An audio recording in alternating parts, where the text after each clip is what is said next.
Друзья, это видео, которое вы потребовали от меня.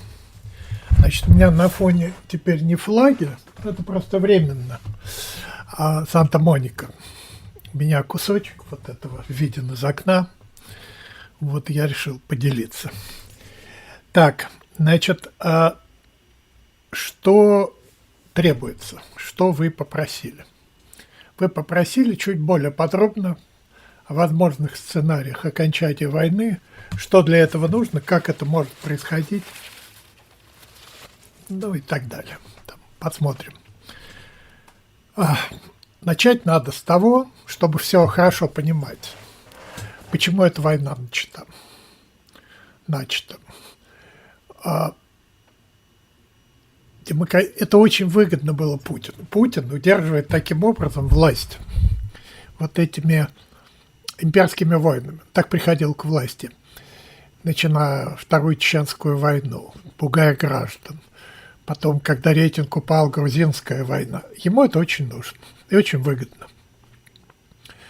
А происходит такая моральная мобилизация. Ну вот мы даже видели, насколько это может помогать экономике страны. Такая мобилизационная схема, которая создает рабочие места, создает производство, там резко увеличивается ВВП, но, конечно, за счет рытья окопов, это такое недолгосрочное мероприятие, за счет производства оружия, которое потом будет производиться на склад. Но, тем не менее, какое-то оживление происходит в экономике. Неожиданно все это совпало с интересами демократической администрации Соединенных Штатов. Дело в том, что социалисты, демократы американские, они не способны эффективно управлять экономикой. И возникает ситуация, когда экономические действия внешне очень популистские такие. Там, я вспоминаю, как кандидаты в президенты, значит, в 2020 году состязались просто в том, кто побольше пообещает. Там $3000 каждому члену семьи, там, черный в месяц, там, помощь. По Камеле Харрис, ее обещаниям тоже забота о среднем классе. Иногда она и Байден говорили даже не средний класс, а рабочий класс, working class. Но это популизм в чистом виде. И неуспех как результат. Что делать в случае неуспеха экономического, в случае там, провальных программ? Да, включать пропагандистскую кампанию. Включать цензуру, они все это делали. Включать репрессии, они тоже это делали. Там комиссия 6 января, 1500 человек, политические заключенные в Соединенных Штатах. Вот. Но этого оказалось недостаточно. Понимаете? Народу можно ворочать голову. Вот в 18-19 году так получилось, что им удалось консолидировать многие средства массовой информации для ведения пропагандистской кампании. 90%. Но это Соединенные Штаты. Понимаете, тут конкуренция все-таки присутствует. И долго вести пропагандистскую кампанию просто невозможно. Это приводит к отказу граждан, тех, на кого направлена пропагандистская кампания, просто отказу от этих информационных потоков. Переход, что произошло, в социальные сети. И попытка воздействовать через социальные сети. Вот. Но тоже там долго это не действует. Там вот эти комиссии Цукерберга, которые сообщали мне довольно часто, что вот ваш ролик, ваше видео – это ложная информация, это дезинформация, fake news. Значит, мы ее ликвидируем. Ваш пост о том, что там во время ковида, о том, что это идиотизм, то, что делает там Гавин Ньюсом, и это фейк-ньюс, ну и так далее. Там не хочу на этом концентрироваться.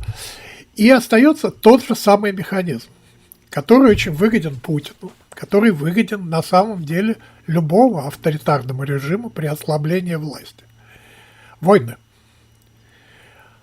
В случае с усложнением международной ситуации, там, активность Ирана против Израиля на Ближнем Востоке, активность России против Украины, активность Китая, который готов был на любые провокации, скажем, против Тайваня или через своего прокси Северную Корею, значит, готов участвовать и участвует уже вот в этой войне России против Украины, против Запада. Значит, это очень удобная ситуация, когда возможно просто отвлекать внимание граждан от самых насущных проблем. Там, у нас есть нечего. Вы с ума сошли? Какой там есть нечего? Мы демократию защищаем, мир спасаем. А на самом деле все делается для того, чтобы раскачать ситуацию. Вот это война. Я не хочу вдаваться в подробности, они очень хорошо проанализированы многими экспертами. Это война по соглашению. Война, которую подготавливали там директор ЦРУ Бернс, многие в окружении Байдена, демократы. Обама, по всей видимости, вот этот первый шаг к созданию совершенно ненормальной ситуации в Европе, сдача Крыма без единого выстрела, условно говоря, без единого выстрела. Это шаг Обамы, шаг демократической администрации первый, успехи которой были очень сомнительны, экономические и политические, внутриполитические. Там, начало пропагандистской кампании. Пропагандистская кампания – это инструмент обмана, морочения головы гражданам. Вот. Так что причина этой войны в Украине – это совпадение интересов Путина и демократической администрации. Именно на этом основании была начата эта война, и Байден перед войной несколько раз сообщил миру о том, что это не война Соединенных Штатов. Вмешиваться в нее они не будут. И это значит, что Путину был предоставлен карт-бланш, полная, так сказать, возможность для действий, для начала войны. И именно с этим связано, скажем, вот то заседание Совета Безопасности перед нападением на Украину, когда Путину все его окружение. Там Нарышкин — это просто проявление, демонстративная там часть этого Совета Безопасности. Решение происходит на основании экспертных заключений, мнений разных групп в окружении Путина. Почти все, это информация, которую я тогда еще получал от окружения, там, некоторых людей из окружения Путина. Почти все были против, потому что понимали опасность, авантюры. Единственный человек, который был уверен, что все получится, был Путин. Он рассчитывал на то, что будет реализован сценарий, который ему помогли реализовать американцы в 2014 году в Крыму. Именно поэтому, так сказать, в первых рядах двигалась Росгвардия с дубинками. Они считали, что вполне возможен вариант, когда удастся захватить Крым без особых усилий. То есть захватить Киев без особых усилий. Так же, как был захвачен Крым. Героическое сопротивление украинского народа не входило в планы демократической администрации. Зеленскому было предложено покинуть территорию Украины. И там много было сказано слов о том, что маленькая война – это почти не война. Вот, что они... Еще одна проблема решалась этой войной для демократической администрации. это успокоение ситуации между Украиной и Россией. Вот эти конфликтные отношения, которые создавали определенные сложности для европейцев, для американцев в Европе. Один из способов решения этой проблемы, просто отдать Украину Путину. Все очень цинично было. Они отдавали Украину осознанно и предпринимали усилия, которые начал еще Барак Обама, не предоставление Украине смертельного оружия, когда Великобритания, Польша, страны Балтии пытались или предоставляли оружие Украине, они встречали сопротивление серьезное со стороны американской администрации. И сразу появляется вот этот основной, первый сценарий, который был предписан демократической администрацией для Украины. Это захват Киева, возможно, захват Зеленского, или во всяком случае части администрации украинской. Как мне рассказывал один из, людей из окружения Путина, планировался, вообще говоря, судебный процесс над украинским фашизмом. Там доказательств особых не нужно было. Трибунал. Они планировали трибунал с повешением. То есть там какие-то очень радикальные идеи были. Но вот этот первый сценарий, он еще не исключен, к сожалению. Сценарий установления лояльной Москве, России, Путину, администрации. Такой сценарий, который можно называть грузинским.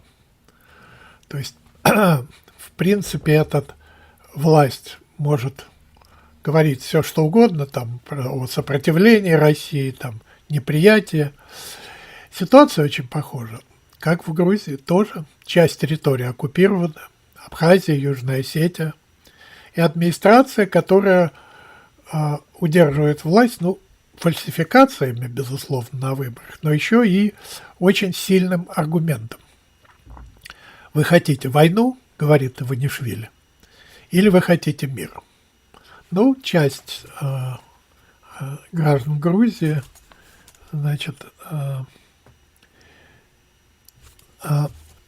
причина войны – это желание демократической администрации. В общем, у нее самые серьезные рычаги в руках были перед началом войны.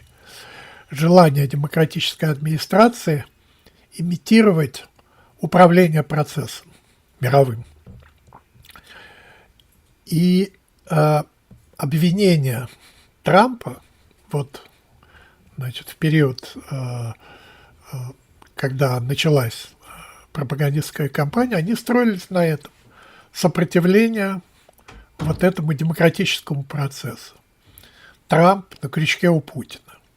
Трамп уходит из Европы, при том, что Трамп призывал европейцев просто готовиться к агрессии, к войне, думать о самозащите, и так далее. Это, знаете, был такой советский фильм, я забыл, как он называется, там про пионерлагерь. И там был такой герой, мальчик, который говорил, что армянские пионеры, они любят создавать сложности для того, чтобы их преодолевать. Та же самая технология, создавать сложности, чтобы их преодолевать. Так, теперь первый сценарий мы рассмотрели, а для того, чтобы говорить о сценариях номер 2, от 2 до 8, у нас тут 8 сценариев разных, необходимо сказать о ресурсах, которые существуют у Соединенных Штатов, существовали у России, у Украины. Начнем с самого сильного ресурса, который есть у Соединенных Штатов. Это санкции. Как ни странно, не современное оружие, тоже полезная вещь, но самый главный инструмент, самый главный ресурс – санкции. Действующие санкции. В отличие от того, что делала демократическая администрация, имитация санкций, действующие санкции. Если удастся по-настоящему остановить вот это финансирование войны, банковскую, финансовую деятельность, которая осуществляется в пользу войны, введение вторичных санкций. Самый сильный инструмент – вторичные санкции. Санкции, которые производят сначала очень сильное психологическое воздействие, в том числе даже на китайские компании. Санкции вторичные – это предупреждение всем компаниям, которые могут принимать участие в обходе санкций, которые осуществляются Россией. У меня отражается это. Это пирс Санта-Моники. Значит, там океан, естественно. А это пирс, на котором развлекательные всякие находятся аттракционы, рестораны. Хорошее место. Но такие фастфудовские рестораны, то, что я не очень люблю в Соединенных Штатах, они почти все превращают вот в этот... Для того, чтобы повышать прибыль, делать товар дешевле, участвовать в конкуренции. Они все превращают вот в фастфудовский поток. Макдональдс такой. К сожалению, даже иногда остаются еще возможности для, так сказать, культурной деятельности, настоящих концертов. Но вот эти фастфудовские концерты, они доминирующую роль, что ли, играют. Вот, хотя при желании можно получить полноценную. Там, и полноценные рестораны хорошие, и полноценное искусство. Вот, но для этого надо чуть-чуть постараться. И полноценная, вот она, вот этот пирс, здесь ресторанчик, там собираются в конце пирса рыбаки. В Соединенных Штатах довольно дорого, ну, то есть не очень дорого, но стоит лицензия на рыбную ловлю. Но если вы ловите рыбу с пирса, то покупать лицензию не обязательно. Вот. Это океан. Вот. И пляжи. Что у нас там? Вот это красивый очень прилив. А это вдалеке кусок Южной Калифорнии. И пляжи, покрытые, на которых находится большое количество волейбольных площадок. И дорожки. Вот эта вот дорожка, это велосипедная дорожка, по которой, ну, там кто-то едет. Я люблю кататься. Это дорожка в сторону Сансет-бульвара, на север. А мне больше нравится дорожка на юг, от Санта-Моники в сторону Манхэттен-Бич. Вот, но неважно. Значит, возвращаемся к теме сценариев. Самый главный ресурс, это вот последнее, о чем мы говорили, это, конечно, у Соединенных Штатов, это возможность введения полноценных санкций. То, что сегодня происходит, когда и Иран, и Россия получают все комплектующие двойного назначения без всяких проблем, и не только от Китая, прямо из Соединенных Штатов. Это преступление. Настоящее преступление, это можно остановить и нужно остановить. И это ресурс, который в рукаве, так сказать, у Трампа, он пока не включен. Но он может быть включен в любой момент. И я думаю, что он будет включен. В общем, действия демократической администрации, которая по соглашению с Путиным имитировала санкции, значит, ее время закончилось. Теперь этот ресурс может быть использован Трампом. Использован очень эффективно. Ну, второй ресурс, очень важный, конечно, это ресурс военный. Это дальнобойные ракеты, которые могли бы быть предоставлены Украине, но сегодня именно в связи с тем, что ресурсы самой Украины очень ограничены. Человеческие ресурсы, эмоциональные, психологические, очень ограничены. Ну, если быть совсем честным, они исчерпаны. И сегодняшние вот эти усилия Украины по мобилизации, которые дают очень слабый результат и вызывают, скажем так, очень сильное раздражение в обществе. И настроения, которые, в общем, призывают власть искать мира.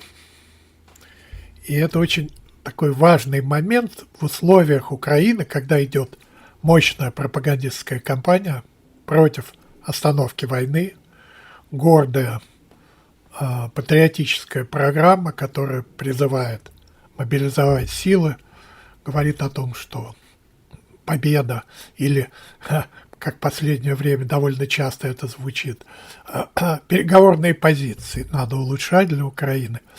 Вот это очень слабые аргументы. Вот. А Россия. У России управляемые ресурсы. Значит, есть ресурс вот этот новый, связанный с Северной Кореей, человеческий ресурс, мобилизационный. Фактически это Китай, конечно. Этот ресурс может быть остановлен и будет остановлен Трампом. Китай не захочет рисковать серьезным ухудшением отношений с Россией.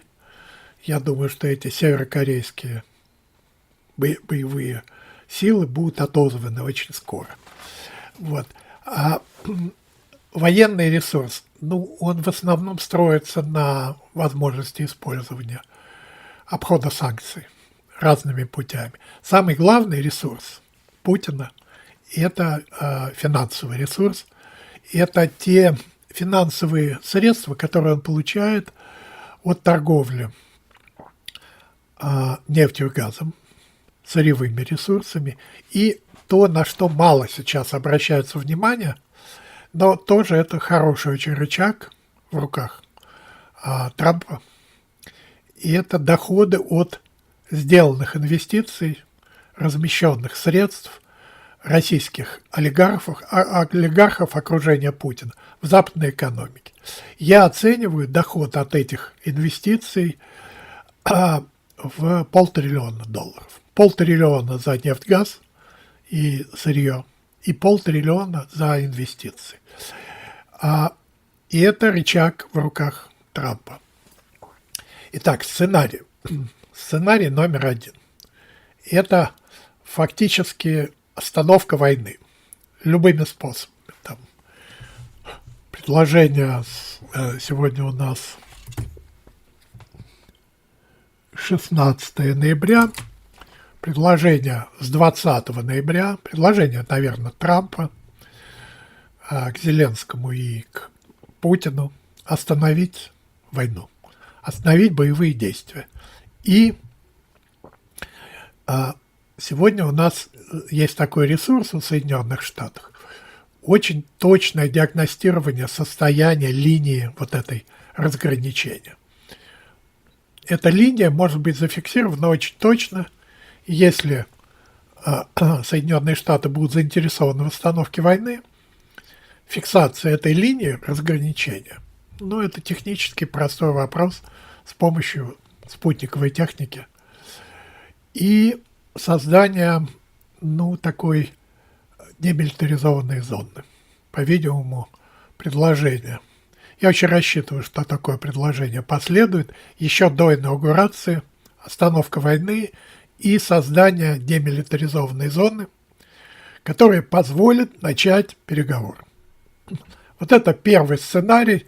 Его можно называть, конечно, корейским, когда в 50-м году там по 38-й параллели были остановлены войска, разведены, и не Южная и Северная Корея проводили эти переговоры, а Соединенные Штаты и СССР. И приняли решение о разведении войск. Точно такой же сценарий может быть реализован сейчас, еще до инаугурации Трампа. И дальше очень сложные переговоры. по всей видимости, переговоры, в которых должны принять участие европейцы. Соединенные Штаты не заинтересованы и, по всей видимости, не будут использовать свои вооруженные силы для поддержания вот этого мира на этой полосе разграничения. По всей видимости, это вопрос переговоров с европейцами. Европейцы могут создать условия для вот этого сценария. Я извиняюсь, что я так долго рассказываю, подхожу, так сказать, к теме. Давайте я начну, после второго сценария, начну говорить о сценарии номер 8. Значит, все промежуточные сценарии – это стадия реализации 8-го сценария, или все промежуточные сценарии – это промежуточные решения вот этой проблемы войны в Украине. Есть одно очень существенное ограничение, которое важно для Путина. Режим санкций, который сейчас действует очень слабо, но который может начать действовать серьезно, оказывает совершенно разрушительное воздействие на Россию, на ее экономику, на отсутствие фактически экономики. И если этот режим будет действовать, то это не только отсутствие там микросхем двойного назначения, это отсутствие микросхем для банковских автоматов. То есть это, в некотором смысле такое возвращение такой в советский каменный век экономической, финансовой деятельности. Это очень опасно для Путина. И он это понимает. Вот этот 8-й сценарий – это оптимистичный сценарий, в котором, безусловно, заинтересован Путин. В тот момент, когда Соединенные Штаты выходят на рынок энергетический, в тот момент, когда цены на энергоносители упадут, доходность России, этого режима, очень существенно снизится.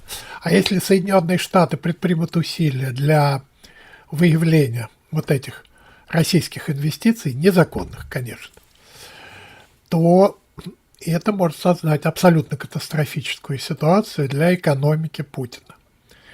В свое время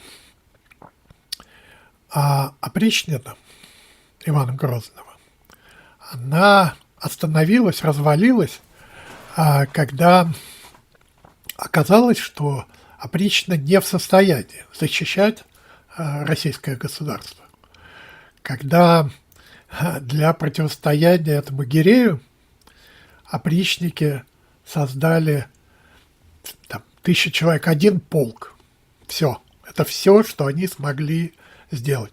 При том, что на возможности грабить, убивать, так сказать, отнимать собственность у граждан России, естественно, у бояр, они на этом с удовольствием, так сказать, поднимались, росли, богатели. И опричнина была остановлена самим царем Иваном. Я не думаю, что даже при понимании того, в какой степени окружение Путина опричнина деградировало за эти 25 лет, я не думаю, что Путин решится на существенное ослабление современной опричнины.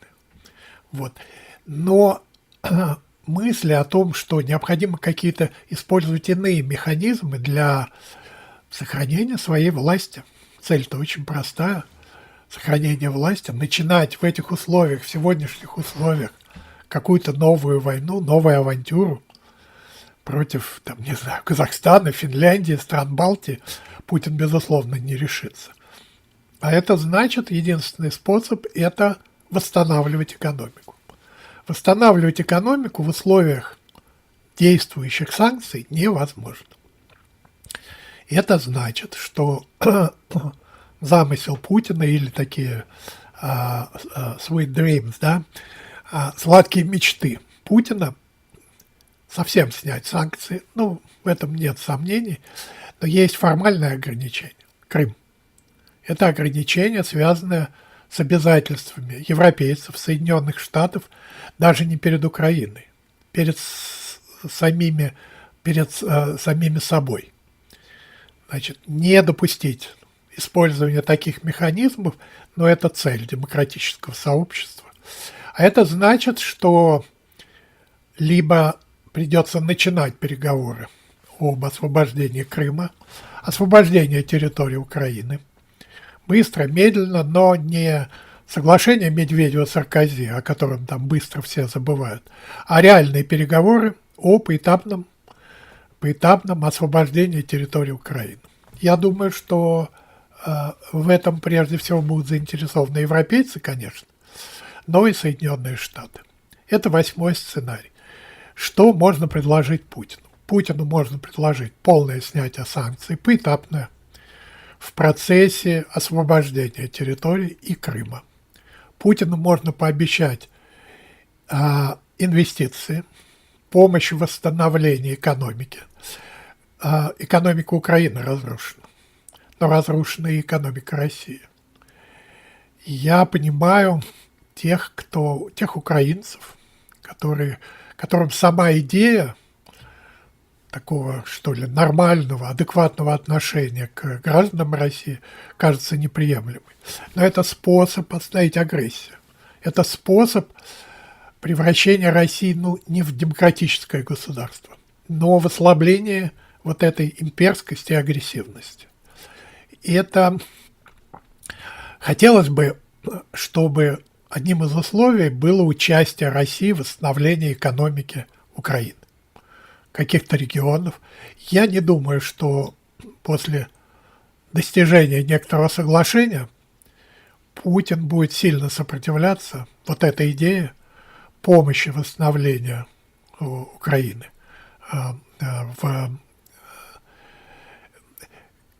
Я не думаю, что речь пойдет о контрибуциях. Вот то, что довольно часто произносится украинцами. Сама идея контрибуции, сам принцип, он предполагает победу в войне, оккупацию территории России. Мы не можем достичь это ни политическим, ни военным путем. В некотором смысле благодаря самой Украине, к сожалению. Самой Украине, которая слишком долго шла в фарватере политики демократической администрации. Слишком долго соглашалась имитировать вот эту, фиктивную борьбу с Путиным, фиктивное противостояние военным действиям России. Вот. Я думаю, что в ближайшее время нам предстоит, я имею в виду сторонникам, так сказать, демократии в России, в Украине, нам предстоит смириться с некоторыми, неоптимальными, что ли, действиями демократического сообщества Запада, которое не заинтересовано, это очень важно, не заинтересовано в военном противостоянии, в любом военном противостоянии, даже с такими варварскими режимами, как режим Путина, как режим Ирана, Китая, Северной Кореи. Решение дипломатическими путями вот этих всех проблем, экономическими рычагами, но оно более эффективно. И оно в большей степени соответствует нашим интересам, что когда-нибудь в России будет восстановлена демократия. И, кстати говоря, Украина не потеряет вот этот демократический настрой, который в последнее время в связи с пропагандистской кампанией, в связи с желанием нынешних групп, которые находятся у власти в Украине, сохранить свою власть, это тоже опасный момент, и это тоже некоторая угроза демократии в Украине. Хотя я надеюсь, что это все преодолеваемые события.